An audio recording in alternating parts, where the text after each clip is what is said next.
Brother Nashi, how are you? Please hide my identity. I feel as if I am living in a nightmare and I am inside of a horror movie, but I do not have anyone to blame for this horror movie because I created this horror movie for myself. My journey into this kingdom of darkness, it was in the year 2014. I was a man that was staying in Pretoria at that time. I was working a job that paid me just enough to stay hungry. Women happened to me. There was a woman that I was dating. She was a colored woman, and I used to do everything for her. She had love, like a lot of colored women, they have true love. But the problem started after I had managed to secure a job for her, and she was working at a mall. I had a friend that was working at this other Mr. Price, and he told me that they were going to be hiring. And then I created a CV for my colored girlfriend. I did this on my laptop without even telling him. Then I went and I gave it to my friend. So my girlfriend's CV was like on top and she got hired. Then when she was working there, she started to tell me that the guy that she was working with, one who was like a supervisor, was proposing love to her and she was disagreeing. As time went on, the guy kept on making moves, giving my girl money, and there were times when I did not have money, she would ask for money. And whenever I did not have money for her to go to work, that guy would come to the location after I would have left and pick up my girlfriend in his car. And that is how my girlfriend was snatched away from me. And when women happened to me, I got a heartbreak and I was tired of being poor. And I just wanted a foreign guy who could assist me so that I can be able to make a lot of money within a very short period of time, because I had seen that when you have money, you have power. You might have a girlfriend that you have been dating for a long time. She might be someone that is loving, but when someone that has money comes around, that love won't even matter at all. They will snatch her away. So I started spending my nights scrolling through Facebook, certain websites, looking for someone who could assist me. I think maybe I might have joined each and every group on Facebook that promises instant wealth, the ones that tell you that you can become a millionaire within a day. I was a fool. I was scammed many times. I don't know how many times that I would send 500 Rand e-wallets, 200 Rand e-wallets to different witch doctors in Limpopo who will disappear and stop talking to me. I sent 3,000 to another Nigerian who blocked me instantly. The more that I was scammed, the more the desperate that I became. I felt like the world was laughing at me and I wanted to see the money in my hands. Whenever I would see my girlfriend, she would hide. She would feel so sorry for me, because whenever I would see her in the car of her boyfriend, she would try by all means to hide away, and so that she won't look at me and pretend as if she was not in the car, but I would have already seen her. It was very painful for me and her, and it was because I did not have money. That was why she had ended up cheating on me, and I understood that she had to do this because she also had a child. I was unable to take care of a child anyway. So the more that I was scammed, the more that I still wanted to find someone that was going to help me. I wanted money no matter what. I had made that decision.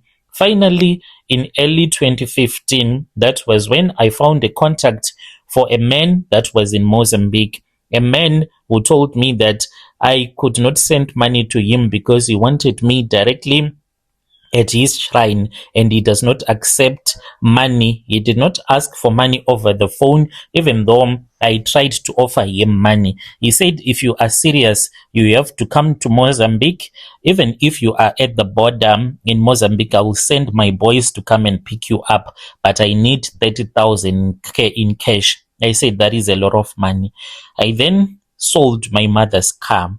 My mother, she was living with a disability. To this very day, I still owe my mother the car. I sold my mom the car as the only son. I knew that even if she was going to find out that this was what had happened, initially I thought that I would replace the car that I would have sold and buy my mother another car. But I knew that even if things would go bad, my mother, she will always have my back. There was no way that she was going to let her only son get arrested. That one, I knew for sure it was not going to happen. My mother, she was heartbroken when she found out that this was what I had done, took her ID, and I went to the traffic and I changed ownership with the guy that bought the car from me, whom I met on Facebook. And I took that 30K and then I went to Mozambique. When I arrived in Mozambique, there were guys that were waiting for me by the border. I don't know where I got this courage from. Those people, they could have robbed me, but they told me that they had been sent by the powerful traditional healer and he wanted me safe at his shrine. So they were going to try to keep me safe until we would have arrived at the traditional healer's shrine. So off we went. We drove from the border. We were in a bus until we had arrived in a village, in a place that is called Tete. When we were there in that village, I was stripped naked the day that I arrived, and it was cold, Brother Nashi. I was even crying, and they stripped me naked. They took me to the river, and they started to wash me with that cold water. As if it was not enough, they slaughtered a black goat, and they slaughtered this goat over my head whilst I was kneeling in that river, and they told me to bath myself with the blood of that animal. And the healer then told me that this God was the one that was going to open the doors to the kingdom of darkness. It did not say the kingdom of darkness, but he just said that this blood was the one that was going to open the doors to the ancestors, and it was going to give me a lot of money. Whilst I was still in that river, I was then told that in order for this to happen, for me to be able to return back from the kingdom of darkness with money, there was a person that was needed in exchange. And I said, who is that person? And on the phone, the healer had not told me about any sacrifices. I did not know that there was a sacrifice that was supposed to be done, and it was supposed to be someone whom I loved, and that person loved me in return. Someone that I trusted, but someone who did not share my blood. And I was supposed to choose at that time whilst I was still in that river.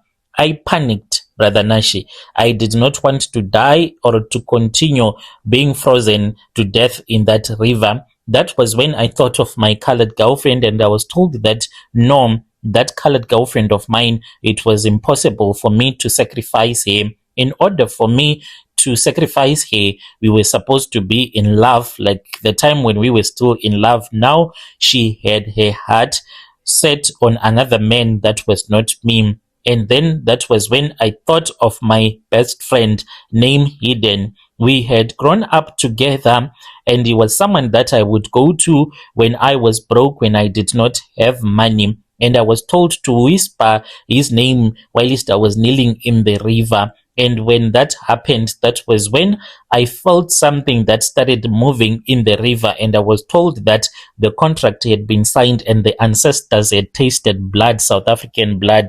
The Sangoma then started to laugh, and he told me to get out of the river. And if I was going to turn back, there was a hand that was going to come out of the river and to grab me, to choke me to death. And my body was never going to be found by my relatives. I was going to be left there to rot in the river by the Sangoma and his team.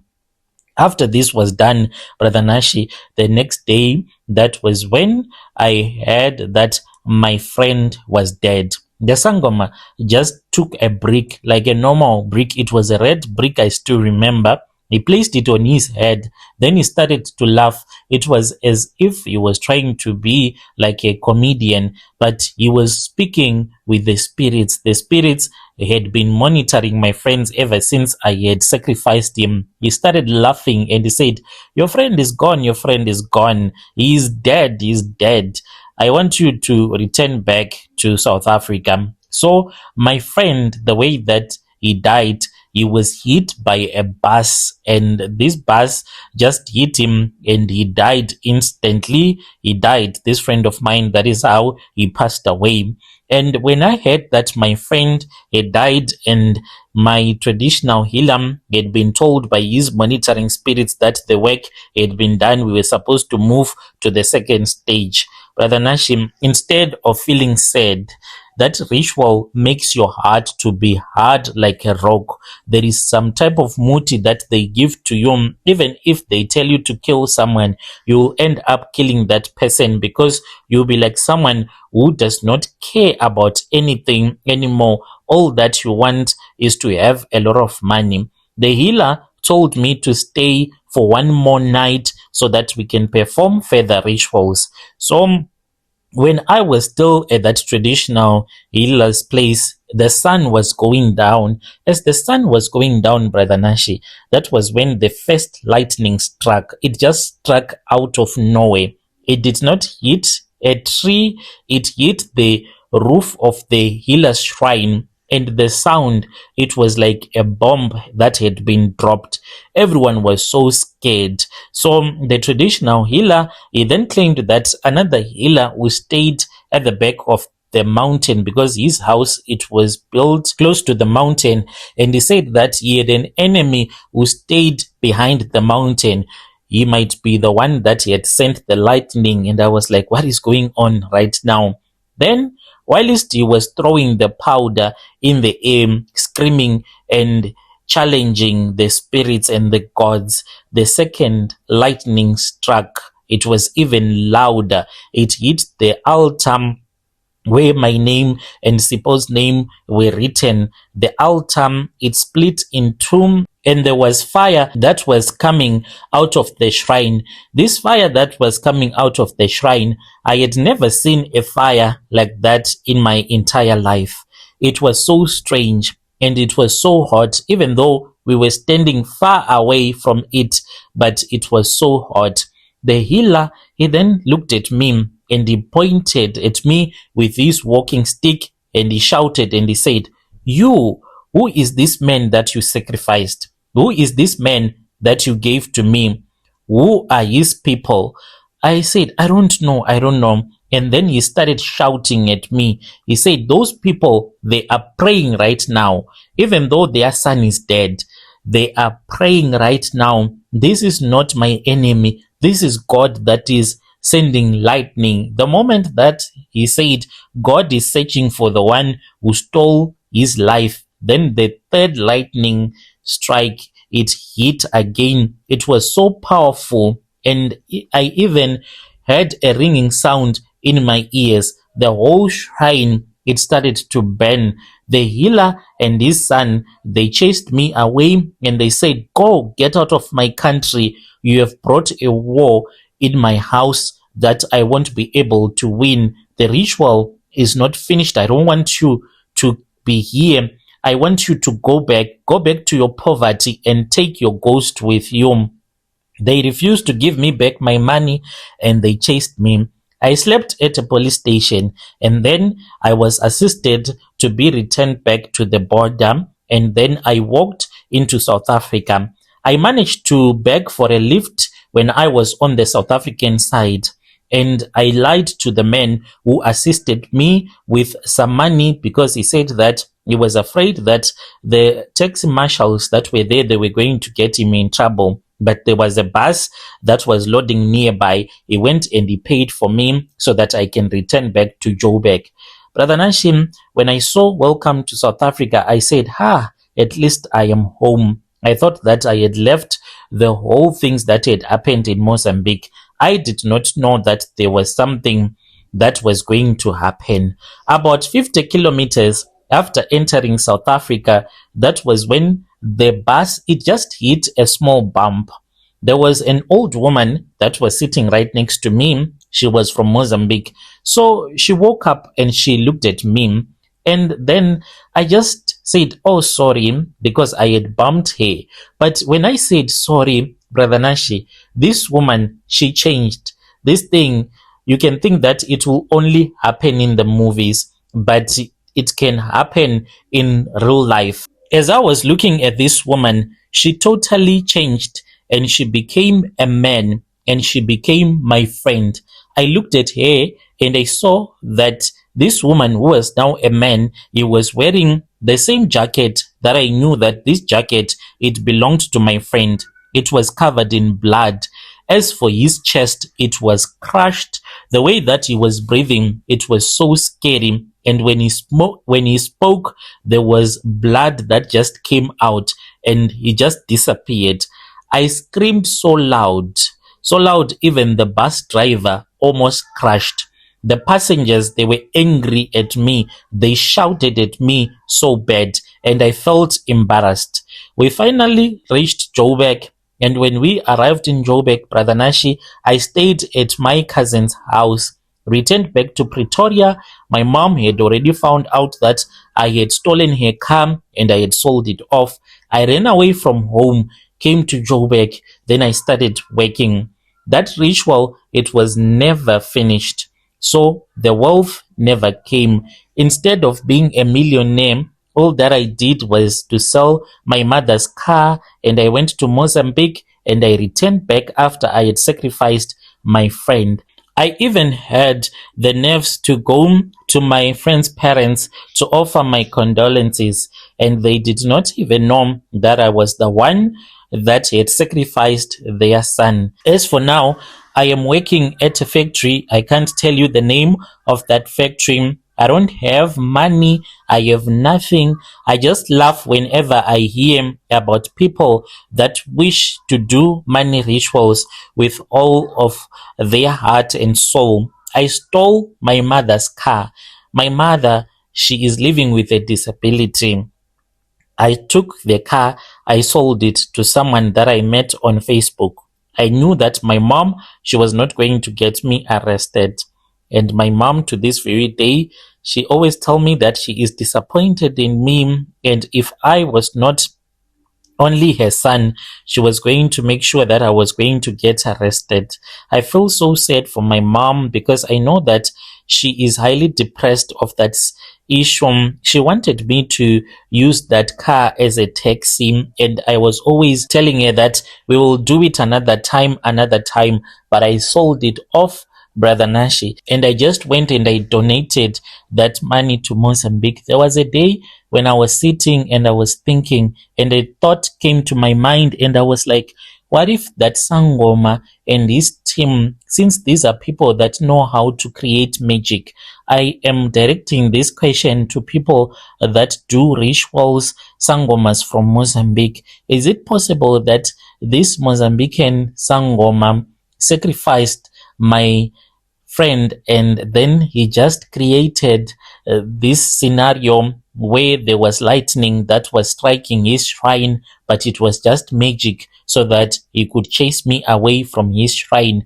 because I had already given him the money. I just thought about it and I thought that maybe this was what happened at the time when I was in Mozambique, but I have no intentions whatsoever to return back to Mozambique. What happened? It happened. Yes, they took my money. God knows one day is one day. God is going to punish them for what they did to me. I'll be following in the comment section. I wish that there is no one that is going to do rituals, Brother Nashi, after hearing my confession. Yo, dear listeners, right there was a message that was sent to me by one of our dear brother. Let us try to speak with our dear brother in the comment section. Strange things, they do happen in this world. Let us try to speak with him, and I'll be back with another episode. Yo.